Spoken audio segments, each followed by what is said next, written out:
दोस्तों, आज की कहानी कैसे शख्स के ऊपर है जिसकी स्नाइपर स्किल की दुनिया के बड़े बड़े लीडर दीवाने थे, लेकिन एक दिन उसने कुछ ऐसा काम कर दिया जिसके बाद सभी के होश उड़ गए।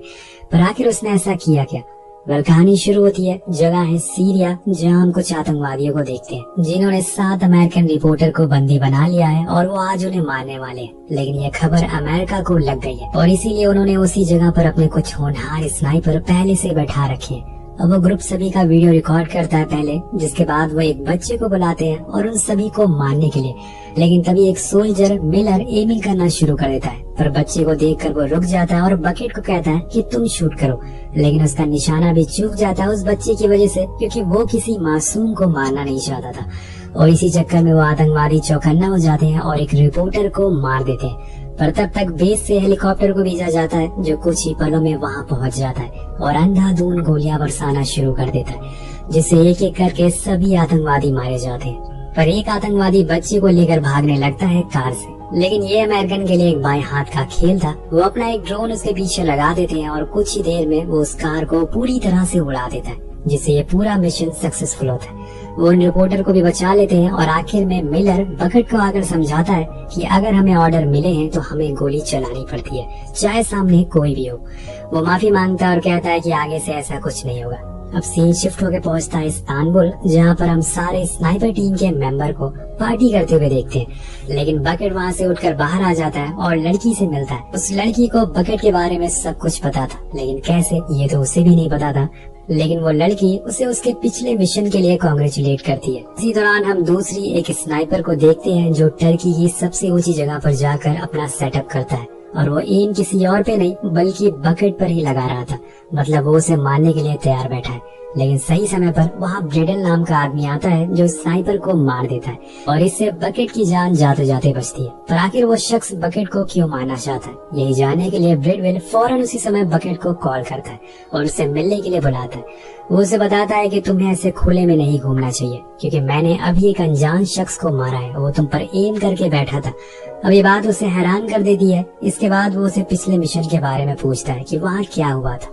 वो बताता है कि उन आतंकवादियों के बीच में उसे एक बच्चा दिख गया, जिस वजह से उसने गोली नहीं चलाई। तो ब्रेडवेल उसे समझाता है कि हम लोग एक अच्छे इंसान हैं, लेकिन जब बात काम की आती है तो हमें सिर्फ ऑर्डर फॉलो करने हैं, चाहे सामने कोई भी हो, जैसे कि मिलन ने तुमसे कहा था।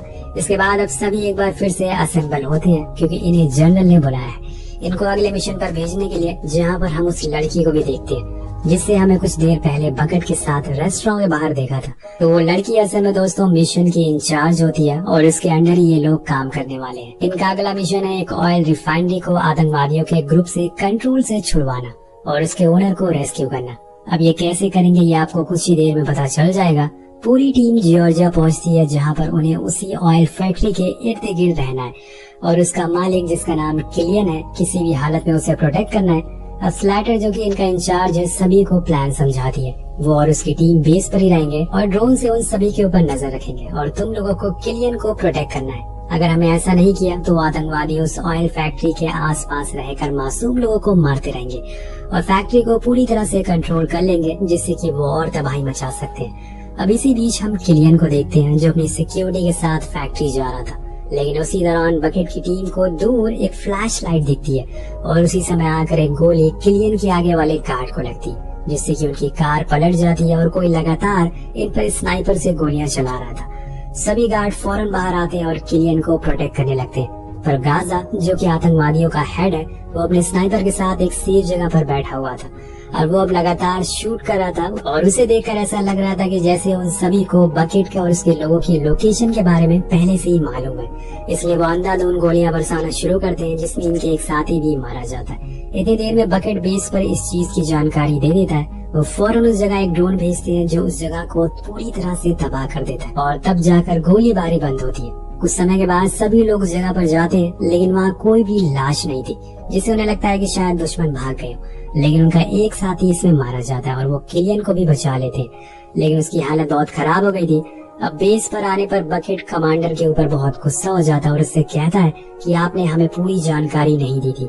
हमें बताया गया था कि वहाँ बहुत ही कम लोग होंगे, पर वहाँ से कई गुना ज्यादा लोग थे और उनके पास स्नाइपर और बहुत सारे हथियार भी थे। अब यहाँ तक वो ये भी बोल देता है कि मुझे पूरा यकीन है कि हमारे इस ग्रुप में कोई ना कोई उनसे मिला हुआ है और इसीलिए उन्हें हमारी पूरी जानकारी थी और इसी का फायदा उन लोगों ने उठा लिया। अब उसके इस बर्ताव की वजह से उसकी पोस्टिंग कहीं और कर दी जाती है, वो भी एक ऐसी जगह पर जहाँ किसी इंसान का सरवाइव कर पाना बहुत ही मुश्किल था। उस जगह का नाम था ग्रैंड कुसास माउंटेन और उसे वहाँ बिछ रही पाइपलाइन को मॉनिटर करना था ताकि कोई भी अनहोनी ना हो।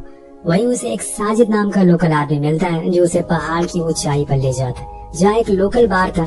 वो वहाँ उसे समझाता है कि कुछ भी हो जाए यहाँ इंग्लिश मत बोलना, क्योंकि यहाँ पे लोगों को अमेरिकन से सख्त नफरत है। लेकिन वो गलती से एक वर्ड बोल देता है जिसके बाद वहाँ भयंकर वाली फाइट हो जाती है जिसमें कई सारे लोग जख्मी हो जाते हैं। लेकिन दोस्तों, बकेट एक ट्रेन आर्मी मैन था और वो उनका डटकर सामना करता है और सभी को पस्त कर देता है। इसी दौरान वहाँ पर एंट्री होती है मॉस्को की, जो कि उसे कहता है कि अच्छा तुम आ गए, मुझे तुम्हारा ही इंतजार था। अब वो उसे एक दूसरी जगह ले जाता है जहाँ पर और भी कई लोग थे। वो उसे समझाता है कि यहाँ कई ऐसे लोग हैं जो पाइपलाइन का गलत इस्तेमाल कर रहे हैं और हमारे दुश्मनों को भी हमारी खबर दे रहे हैं। पर जब बकेट उन लोगों को देखता है तो उसे पता चलता है कि ये तो बस मामूली चोर हैं और इन्हें हमसे कोई खतरा नहीं है, ये बस चोरी करने के लिए आए थे। इसलिए वो मॉस्को को कहता है कि हमें इन्हें मारना नहीं चाहिए बल्कि जेल में बंद कर देना चाहिए। तो बकेट उन्हें बंकर के पास ले जाता है तो वहाँ उन्हें एक औरत मिलती है जिसके हाथ में बंदूक थी और जब वो बकेट के हाथ में बंदूक देखती है तो वो उसे मदद मांगने की कोशिश करती है, जो कि उसके चेहरे से साफ पता चल रहा था। लेकिन इतने में वहाँ एक आदमी आ जाता है जो बकेट के ऊपर फायर करने लगता है। लेकिन इतने में बकेट की टीम उन दोनों को मार देती है, साथ में उस लड़की को भी। लेकिन ये चीज बकेट को पसंद नहीं आती क्योंकि उसका एक वसूल है, वो अपनी जिंदगी में कभी भी औरतों और बच्चों को नहीं मारेगा और इन्हीं वजह से वो आज शायद यहाँ पर मौजूद है। और तभी वहाँ पर मॉस्को आता है और उसे ऐसा परेशान देखकर इसकी वजह पूछता है। वो उसे यही बात बताता है कि यहाँ पर, तो वो उसे वही बात बताता है कि वो बच्चों को मार नहीं सकता। तो यहाँ मॉस्को बताता है कि तुम्हारी तरह मेरा भी एक वसूल था, लेकिन एक दिन जब मैं भी कुछ इस तरह के मिशन पर था, मेरी जिम्मेदारी थी कि मैं अपने बेस पर नजर रखूं क्योंकि मैं एक स्नाइपर था। उसी समय मैंने एक बच्चे को देखा जिसने अपनी जैकेट में कुछ छुपा रखा था। मुझे लगा शायद वो कुछ खाने का सामान हो सकता है, तभी वो इतना छुपा कर ला रहा है ताकि वो खाना खराब ना हो, और इसीलिए मैंने उस पर शक नहीं किया। लेकिन यही मैंने सबसे बड़ी गलती कर दी और अपने 300 सैनिकों को खो दिया। उसने अपनी जैकेट में असल में बॉम्ब छुपाया हुआ था जो बेस तक ले गया और उसे फोड़ दिया। उसने ये खुद तो नहीं किया होगा, लेकिन अगर मैं उसको वहीं मार देता तो आज मेरे साथ ही जिंदा होते। अब ये बात तुम्हारे लिए एक सीख है क्योंकि तुम भी मेरी तरह ही हो, पर भूलना मत हमारे ऊपर लाखों लोगों की जिम्मेदारियां हैं और उसे हमें निभाना है। कुछ देर के बाद उसके पास मिलर का कॉल आता है जो उसे बताता है कि जो मिशन पर हमने आखिरी बार उस पहाड़ पर किया था, जिस आदमी को तुमने मारा था वो असल में गाजा का कजन था। वो अभी भी जिंदा है और यहाँ गाजा अभी भी जिंदा है, इसलिए हमें कैसे भी करके उसे पकड़ना है। इसलिए हमने वो मिशन कंटिन्यू कर दिया और हेडक्वार्टर से ऑर्डर आया है कि तुम्हें वापस बुला लिया जाए, इसलिए तुम फौरन यहाँ पर आ जाओ। तो बकेट फौरन अपना सामान पैक करता है और निकल जाता है अपने साथियों की ओर, जहाँ उसे अपनी पुरानी टीम मिल जाती है जो उसे पूरा प्लान बताती है। जिसके बाद ये लोग उस जगह के आसपास चारों ओर असला बारूद फिट करना शुरू कर देते हैं ताकि अगर कोई भी यहाँ से भागना चाहे तो उन्हें मार सके। तभी थोड़ी दूरी पर हम देखते हैं कि एक कॉटेज जहाँ पर कुछ आतंकवादी छुपे हुए हैं और उन्होंने इनके लोगों को भी कैद करके रखा हुआ है, इसलिए फौरन अपनी पोजीशन ले लेते हैं और फिर धीरे धीरे करके आगे बढ़ते हैं। लेकिन एक समय आता है जब बकेट की टीम वाले कम होने लगते हैं, वो सभी मारे जा रहे थे। तब यहाँ बकेट अपना कमाल दिखाता है और बिल्कुल सटीक निशाना लगाता है जिससे कि वो सभी दुश्मन एक एक करके मरना शुरू हो जाते हैं। पर बकेट की टीम के लोग अब कॉम्बैट फाइट करना शुरू कर देते हैं और इतने में इन्होंने जितने भी बॉम्ब फिक्स करे थे वो फोड़ देते हैं, जिससे कि दुश्मन के कई साथी मारे जाते हैं। लेकिन अभी लड़ाई खत्म नहीं हुई थी और बकेट के कई लोग उस कॉटेज पे जाकर फंस गए थे, इसलिए अब यहाँ से बकेट उन सभी पर निशाना लगाता है। वो एक एक करके उन्हें मारना शुरू करता है, लेकिन उन्होंने उसके हेड यानी कि टीम के लीडर को बंदी बना लिया था। उसे अब वो बाहर लाकर उसे मारने ही वाले थे। वो एक्स उठाते हैं उसे मारने के लिए, लेकिन बकेट खुद के सामने ऐसा होते हुए देख नहीं सकता, इसलिए वो दूर से ही निशाना लगाता है और जितने भी लोग खड़े थे उन सभी को हेडशॉट मारता है, जिससे कि लीडर की जान बच जाती है और वो उसे एक स्माइल पास करता है। कुछ देर बाद वो दोनों मिलते हैं तो लीडर उसकी बहुत तारीफ करता है। इस बात की खबर जब बेस में लगती है तो सभी बकेट से बहुत खुश होते हैं कि वो आखिरी तक टिका रहा और उसने बड़ी बहादुरी से इस मिशन को अंजाम दिया था, इसलिए आर्मी उसकी सजा को माफ कर देती है। जिसके बाद उसे अपनी पुरानी जगह जॉर्जिया बुला लिया जाता है, पर वहाँ जाकर वो कहता है मैं अब यहाँ पहले वाला काम नहीं करने वाला। मुझे ये बात अच्छे से पता है कि गाजा अभी भी जिंदा है और वो हम पर हमला नहीं करने वाला, क्योंकि ऐसा वो कभी चाहता ही नहीं था। और ना मैं उसे मारने वाला हूँ। मुझे बस वो इंसान चाहिए जिसने आर्मी के साथ गद्दारी करी, जिसने उन्हें हमारी लोकेशन बताई, जिससे हमारे बहुत सारे साथी मारे गए। इसलिए मैं गाजा के भाई की एशेस उसे देने जाऊंगा और उसके बदले में पूछूंगा कि उसे किसने हमारे बारे में बताया था। पर उसके साथ ही ऐसा करने से मना करते हैं और समझाते हैं कि अगर तुम वहाँ गए तो वो तुम्हें उसी समय मार देगा। पर बकेट को अब मौत से डर नहीं लगता, उसे एक कदम उठाना ही पड़ेगा, वरना उसे कभी इस बारे में पता नहीं चलेगा कि वो गद्दार कौन है। इसलिए वो एशेस लेकर निकल जाता है गाजा को ढूंढने के लिए। उसके साथ एक और साथी भी था जिसे उन आतंकवादियों की भाषा आती थी। इसलिए वो दोनों बड़े ही समय बाद आखिरकार उस जगह पर पहुंच जाते हैं जहाँ पर उन्हें गाजा का आदमी मिलता है। वो उन्हें एशेस दे देता है, पर वो उसे पूछता है कि तुम्हें स्नाइपर टीम की लोकेशन किसने दी थी। अब इस बात से वो बहुत गुस्सा हो जाता है और कहता है कि हमने किसी से मदद नहीं मांगी है, ना हम कभी किसी से मांगेंगे। तभी बेस पर जनरल देखते हैं कि बकेट और उसका साथी खतरे में है, क्योंकि वो आतंकवादी अब गुस्से में लग रहा था। इसलिए वो बिना देर करे ड्रोन से फायर करने का ऑर्डर देते हैं।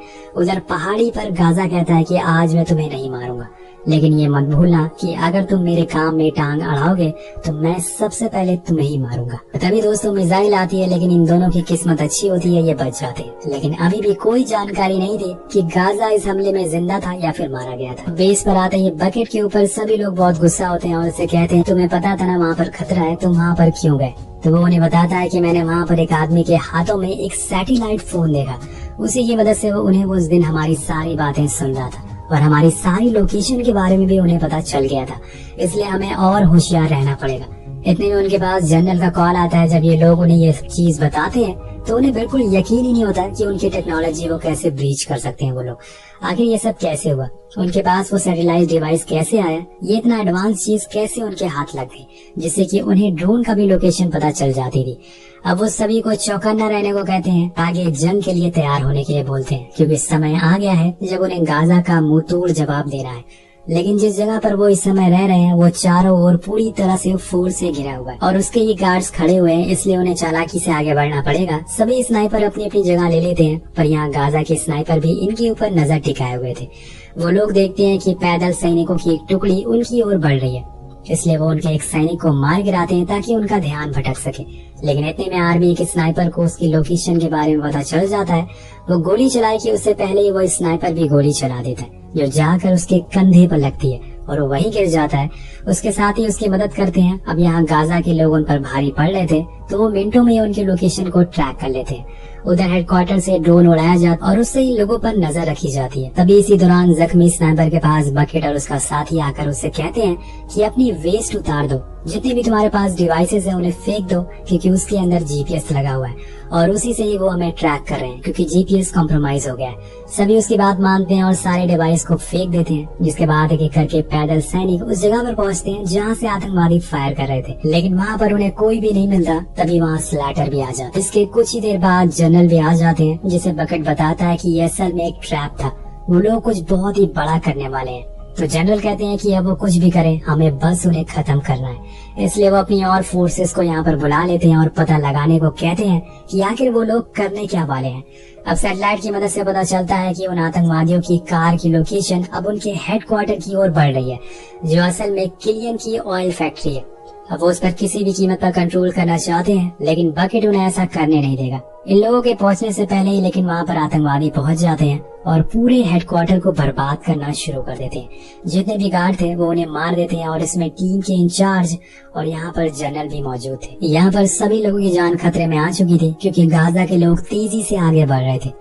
लेकिन इतने में बकेट और मिलर दोनों उसी ऑयल फैक्ट्री पर पहुंच जाते हैं और कुछ ही दूरी से स्नाइपिंग करना शुरू कर देते हैं। लेकिन गाजा का एम बहुत ही सटीक होता है, वो एक एक करके इनके सभी लोगों को मार रहा था। तब मिलर एक आइडिया देता है, वो मिलर को फ्लैश करना शुरू कर देता है, जिससे कि वो थोड़ी देर के लिए ब्लाइंड हो जाए। लेकिन उन्हें पहले तो उस बंदे को मारना होगा जो पूरी सैटेलाइट सर्वेलेंस को कंट्रोल कर रहा था। लेकिन दोस्तों यहाँ पर गाजा का भी स्नाइपर शान बैठने वाला नहीं था, वो भी बकेट की ओर एम करता है और उसके एक साथी को गोली मार देता है। अब बकेट इस बात से परेशान हो गया था, क्योंकि वो स्नाइपर उसे दिख नहीं रहा था। लेकिन तभी बकेट को उसकी गन की फ्लैश दिखती है और वो समझ जाता है कि वो कहाँ है। वो सीधा एक गोली मारता है जो उसके गले को चीर कर निकल जाती है और यहाँ पर वो दुश्मन का स्नाइपर मारा जाता है। अब उसके मरने के बाद बचे हुए सारे आतंकवादी वहाँ से भाग निकलते हैं और ये लोग अपने सीनियर और ऑयल रिफाइनरी दोनों को बचा लेते हैं। अब कहानी के आखिर में पूरी टीम एक बार फिर से इस्तांबुल में मिलती है। वहाँ जनरल आकर बकेट से कहते हैं कि हमें तुम्हारे आगे भी जरूरत पड़ेगी, उसके लिए तैयार है ना। तभी वो स्लाइडर को देखता है और उसके पास जाता है। वो उसे माफी मांगते हुए कहता है कि वो जीपीएस डिवाइस वाली बात तुम्हारी सही थी, शायद मुझे ये बात तभी समझ जानी चाहिए थी, जिससे बहुत से लोग बच जाते। इस कन्वर्सेशन के साथ ये कहानी खत्म हो जाती है। तो आपको कहानी कैसी लगी कमेंट करके जरूर बताएं।